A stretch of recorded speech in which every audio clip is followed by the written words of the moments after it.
అమ్మా ఈరోజు మన ఇంట్లో ఏం స్పెషల్ అమ్మా? హలో అందరికి, నైట్ స్పెషల్ ఒకసారి చూద్దాం రండి.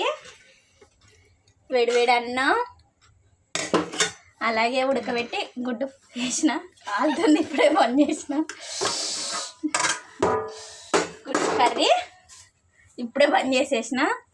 ఒక ఫ్రై మాత్రమే వేసేసినాను. అల్లం వెల్లుల్లి పేస్ట్ అట్లాంటివి ఏం వేయలేదు.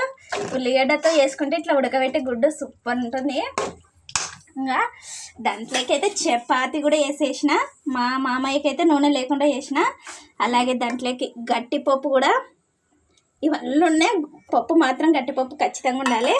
అలాగే పప్పు చారు, చూస్తుంటేనే పప్పు చారు నోరు పోతుంది. మా పిల్లలకైతే చాలా ఇష్టం పప్పు చారు. అందుకే మా లడ్డుకి అయితే ఖచ్చితంగా గట్టిపప్పు ఉండాలి. అందుకే గట్టిపప్పు తీసేసినాను. మా వీడియో నచ్చినట్లయితే లైక్ చేయండి, షేర్ చేయండి, కామెంట్ చేయండి, సబ్స్క్రైబ్ చేసుకోండి. బాయ్.